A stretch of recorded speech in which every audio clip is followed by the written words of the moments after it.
안녕하세요. 그동안 모두들 평안하셨죠?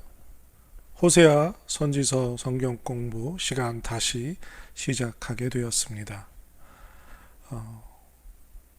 벌써 한 달 정도 지나왔는데요. 그동안에 호세아서 성경 공부 하던 것을 멈추어서 다 잊어버리지 않으셨을까라는 걱정도 해봅니다. 그러면서 원래 7장 이제 8절부터 마지막 부분까지 끝내야 하는데요.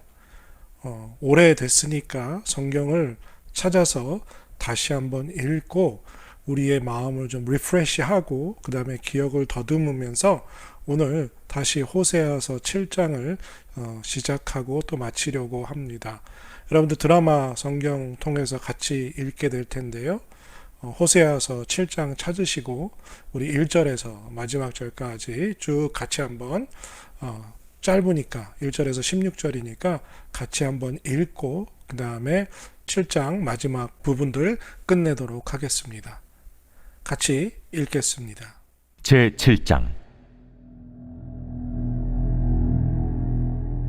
내가 이스라엘을 치료하려 할 때에 에브라임의 죄와 사마리아의 악이 드러나도다. 그들은 거짓을 행하며 안으로 들어가 도둑질하고 밖으로 떼지어 노략질하며 내가 모든 악을 기억하였음을 그들이 마음에 생각하지 아니하거니와 이제 그들의 행위가 그들을 애워싸고 내 얼굴 앞에 있도다. 그들이 그 악으로 왕을 그 거짓말로 지도자들을 기쁘게 하도다. 그들은 다 간음하는 자라 과자 만드는 자에 의해 달궈진 화덕과 같도다. 그가 반죽을 뭉침으로 발효되기까지만 불일으키기를 그칠 뿐이니라. 우리 왕의 날에 지도자들은 술의 뜨거움으로 병이 나며 왕은 오만한 자들과 더불어 악수하는도다. 그들이 가까이 올 때에 그들의 마음은 간교하여 화덕 같으니 그들의 분노는 밤새도록 차고 아침에 피우는 불꽃 같도다. 그들이 다 화덕같이 뜨거워져서 그 재판장들을 삼키며 그들의 왕들을 다 엎드러지게 하며 그들 중에는 내게 부르짖는 자가 하나도 없도다. 에브라임이 여러 민족 가운데 혼합되니 그는 곧 뒤집지 않은 전병이로다. 이방인들이 그의 힘을 삼켰으나 알지 못하고 백발이 무성할지라도 알지 못하는도다. 이스라엘의 교만은 그 얼굴에 드러났나니 그들이 이 모든 일을 당하여도 그들의 하나님 여호와께로 돌아오지 아니하며 구하지 아니하도다. 에브라임은 어리석은 비둘기같이 지혜가 없어서 애굽을 향하여 부르짖으며 아수르로 가는도다. 그들이 갈 때에 내가 나의 그물을 그 위에 쳐서 공중의 새처럼 떨어뜨리고 전에 그 회중에 들려준 대로 그들을 징계하리라. 화잇을 진저 그들이 나를 떠나 그릇 같음이니라. 패망을 진저 그들이 내게 범죄하였음이니라. 내가 그들을 건져 주려 하나 그들이 나를 거슬러 거짓을 말하고 성심으로 나를 부르지 아니하였으며 오직 침상에서 슬피 부르짖으며 곡식과 새 포도주로 말미암아 모이며 나를 거역하는도다. 내가 그들 팔을 연습시켜 힘있게 하였으나 그들은 내게 대하여 악을 꾀하는도다. 그들은 돌아오나 높으신 자에게로 돌아오지 아니하니 속이는 활과 같으며 그들의 지도자들은 그 혀의 거친 말로 말미암아 칼에 엎드러지리니 이것이 애굽 땅에서 조롱거리가 되리라.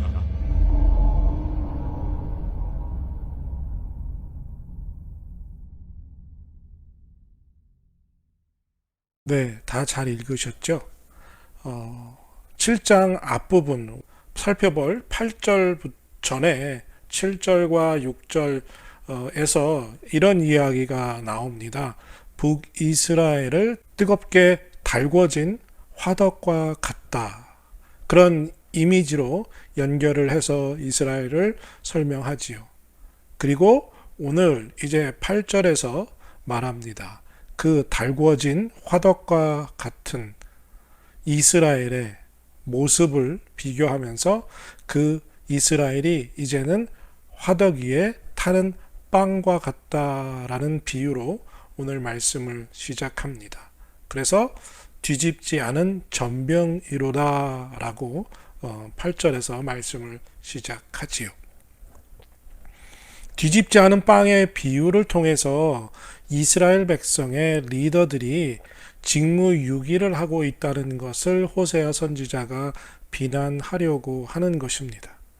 그러니까 그 당시 북이스라엘은 이방 신들을 숭배하는 종교 혼합주의에 아주 깊이 빠져 있었습니다.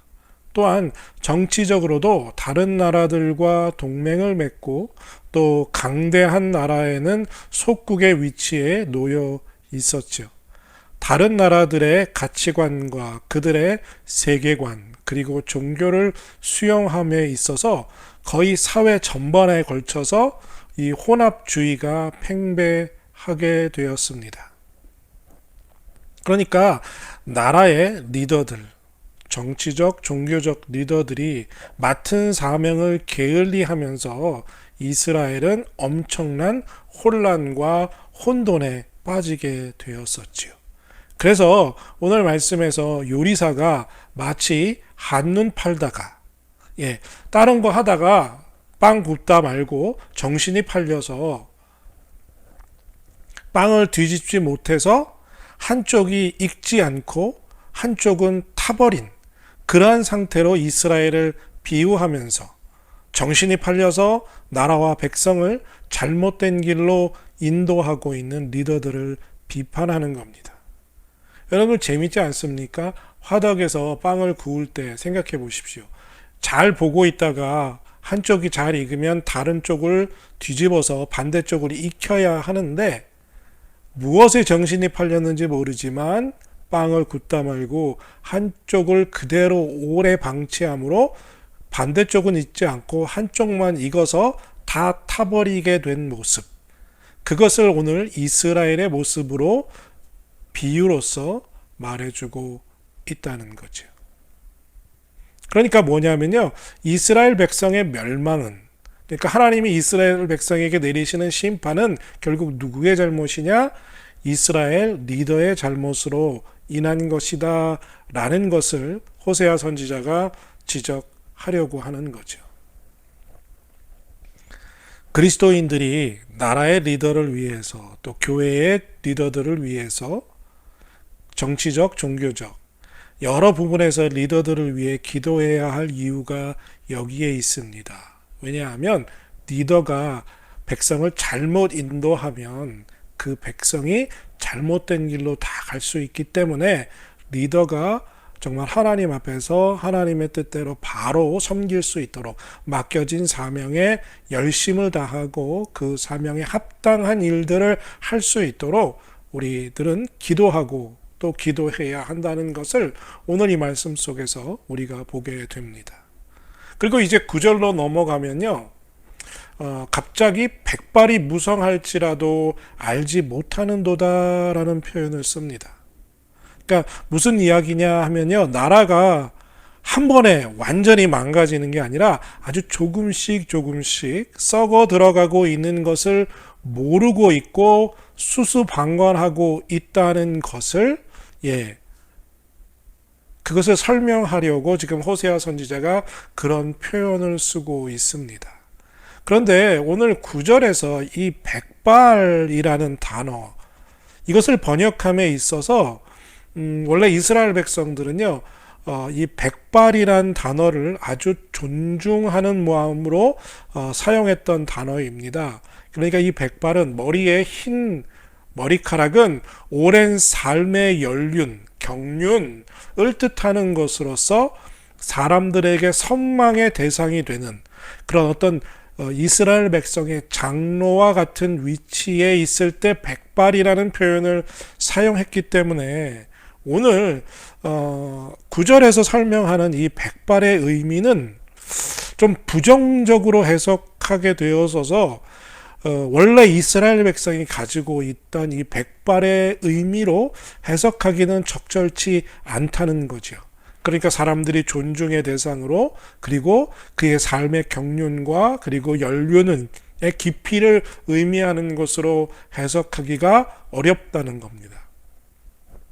그래서 다른 점으로 해석할 수 있는 방법은 뭐냐? 이 백발을 오래된 음식이나 또 물건에 나게 되는 흰 곰팡이로 해석할 수 있습니다.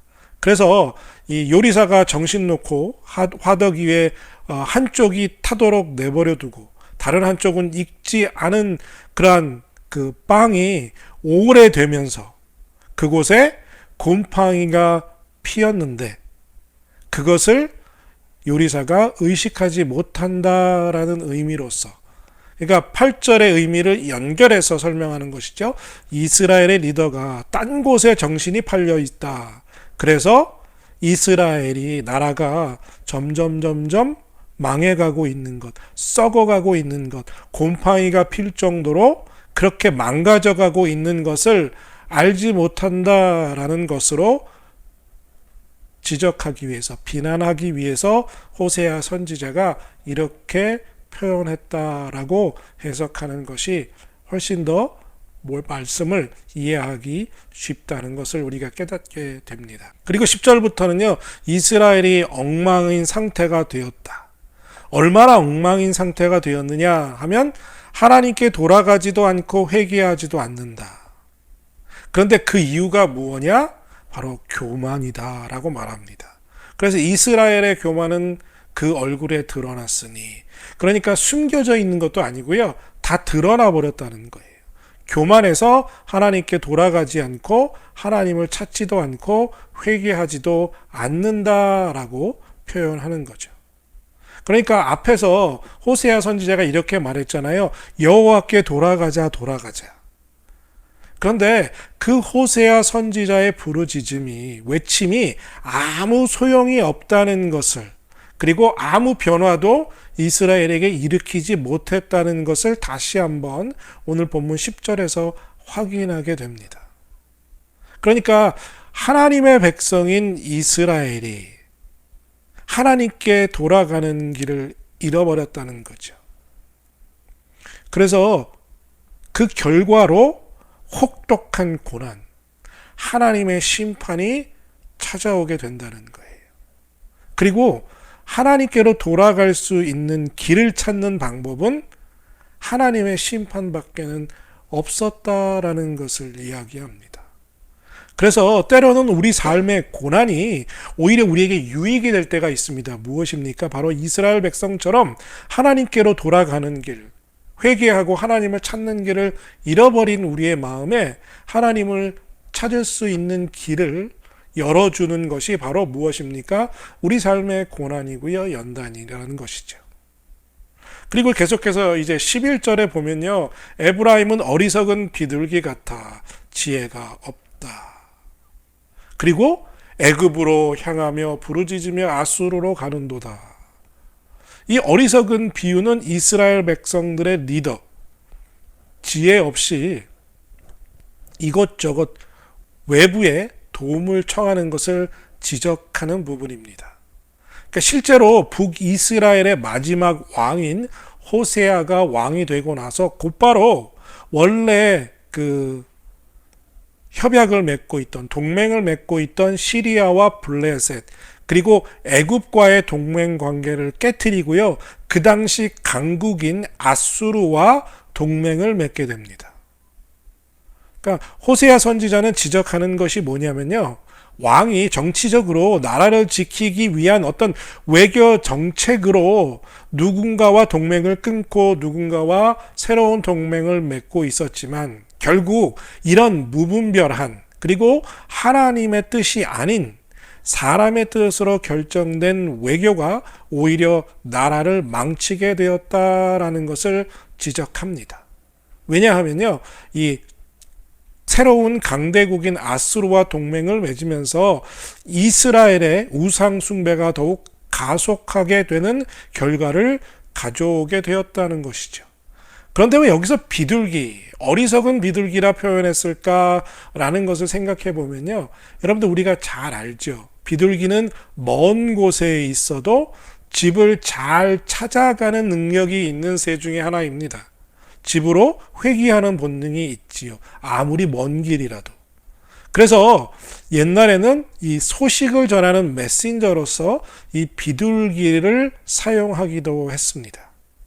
그러니까 이렇게 길을 잘 찾아서 집을 찾는 비둘기가 어리석은 비둘기, 길을 잃은 비둘기, 오락가락 이쪽 저쪽 이스라엘이 이 나라 저 나라 사이를 왔다 갔다 하는 것을 비유로 설명하기 위해서 여기서 어리석은 비둘기 같은 이라는 표현을 사용하게 된 거죠.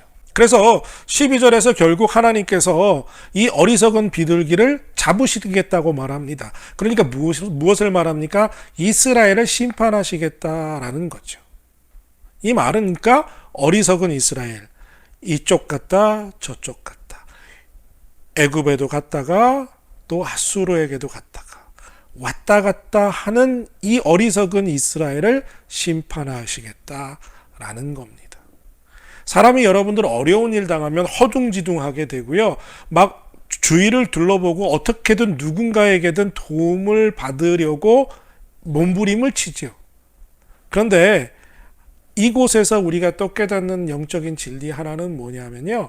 어려움을 당했을 때 내 주변을 둘러보고 이 사람 저 사람에게 도움을 얻으려고 동분서주할 것이 아니라 하나님을 찾아 하나님께 나아가야 한다는 거죠. 너무나 많은 경우 우리들의 삶 속에서도 우리가 갑자기 어려운 일 당하면요. 하나님 찾지 않고 다른 곳에서 다른 사람에게서 도움을 받고 그 문제를 해결하려고 분주하게 움직이는 우리의 모습을 보게 됩니다.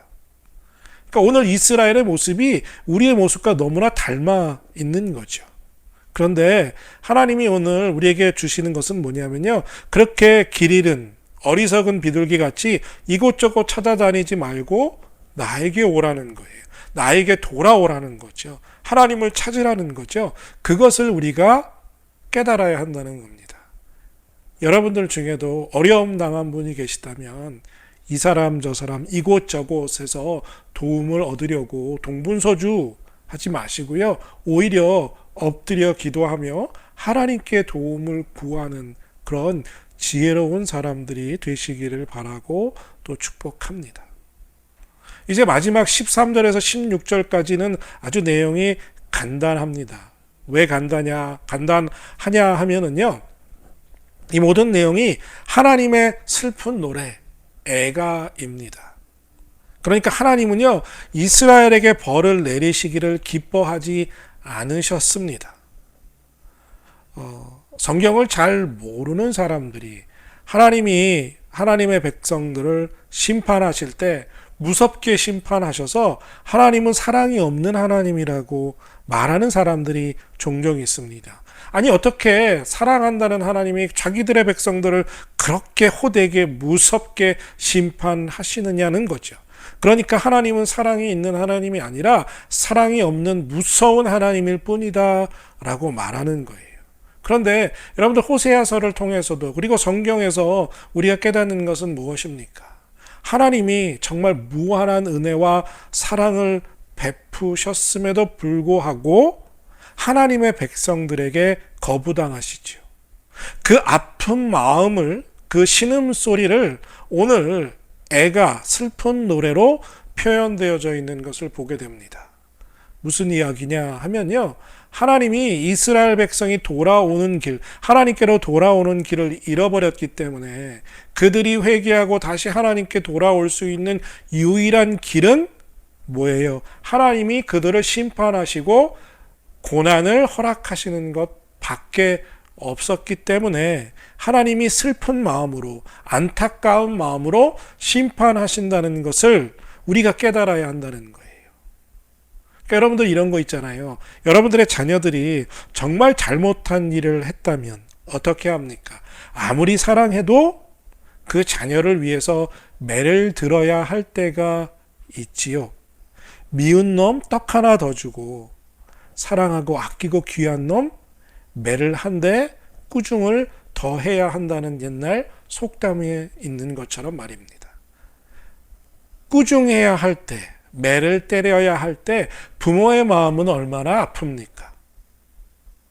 바로 잡아야 하기 때문에 다시는 그런 죄를, 실수를, 잘못을 저지르지 않게 하기 위해서 경책하기 위해 매를 들 때 그 때리는 부모의 마음은 맞는 아이의 마음과는 전혀 다른, 정말 아프고 괴롭지만 어쩔 수 없는 선택을 하게 되지요. 바로 오늘 하나님이 이스라엘 백성에게 심판을 내리시는 그 모습이, 그 마음이 바로 우리 부모의 마음과 다르지 않다는 것을 우리가 깨달아야 합니다. 그러니까 하나님을 섬겨야 하고 하나님께 예배하고 제사 드려야 할 이스라엘 백성이 엉뚱한 짓을 하고 있으니, 우상을 숭배하고 그 다음에 하나님을 찾지 않고 하나님께 도움을 구하지 않고 이곳 이 나라 저 나라에게 도움을 청하고 자기들이 살아나가기 위해서 발버둥 치고 있는 모습을 보면서 그 잘못을 인해서 하나님이 화가 나신 거지요. 바른 길로 가게 하시기 위해 심판하셔야만 했던 거죠. 그래서 오늘 본문에 보면 이스라엘 백성을 어떻게 표현합니까? 침상에서 그들이 부르짖는다라고 말합니다. 14절에 그렇게 말하잖아요. 성심으로 나를 부르지 아니하며 오직 침상에서 슬피 부르짖으며. 그러니까 전심으로 하나님을 찾고 있지 않다는 거예요. 진심으로 찾고 있지 않다는 겁니다. 여기서 슬피 부르짖고 있다는 것은요, 진실함 없이 하나님을 위한 부르짖음이 아니라 우상을 향한 부르짖음이었을 가능성이 훨씬 크고 높습니다. 그러니까 하나님께 부르짖고 회개하고 나아가야 할 사람들이 그런 마음은 없고, 정말 진실한 마음은 없고, 우상 앞에 엎드려 우상을 향해서 울고 부르짖고 있다라는 거예요. 애굽에게 도움을 청하고 아수르에게 도움을 청해서 어떻게든 살아남으려고 몸부림치는 모습과 같은 거죠. 그러니 어떻습니까? 원래 이스라엘 백성이 뭐 강력한 힘을 가진 백성이었습니까? 또 땅을 많이 소유한 백성이었습니까? 또 인구가 많아서 군사력이 강력한 나라였습니까? 아니었죠. 12명의 아들을 가진 야곱, 요셉, 이 야곱의 아들들을 통해서 하나님이 놀라운 백성으로 큰 민족으로 성장하게 하셨죠. 무슨 말입니까? 하나님이 이스라엘 백성을 선민 삼으셔서 가나안 땅도 주시고 많은 민족을 이루게 하셨고, 그래서 강한 나라가 되게 하셨는데, 하나님을 잘 섬기면 그 강한 나라의 능력을 계속해서 유지하고 하나님이 주시는 복을 누릴 수 있었는데, 그것을 행하지 않고 우상을 섬기고 하나님을 떠나게 된 이스라엘은 오늘 어떻게 된 거예요? 쓸모없는 존재가 되었다라고 말하는 거죠. 그래서요, 16절에 보면 속이는 활과 같다라는 거예요. 속이는 활이란 이게 무슨 말이냐 하면요, 활이 있긴 있는데 멀쩡하게 되어 있는 것처럼 보이는데 활이 쏴지지 않는, 활 시위가 당겨지지 않는 그러한 의미 없는 존재, 쓸모없는 존재라는 거죠. 겉모습만 번지르한 이스라엘이라는 거예요. 땅만 가지고 있고 그 다음에 사람들은 많을지 몰라도 아무 힘도 없고 아무 능력도 없어서 이 나라 저 나라 굽신굽신 도움을 청해야 하는 그러한 조롱거리가 될 수밖에 없는 형국이 지금 이스라엘의 모습이라는 거죠. 왜요? 하나님을 벗어나 하나님과 함께하지 않고 있기 때문이라는 겁니다.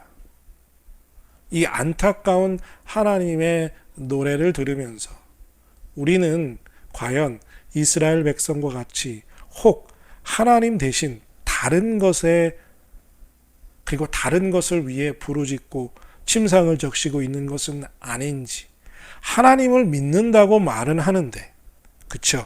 신앙생활 한다고 말은 하고 교회는 출석한다고 하는데 우리의 마음은 전혀 다른 곳에 가 있는 것은 아닌지.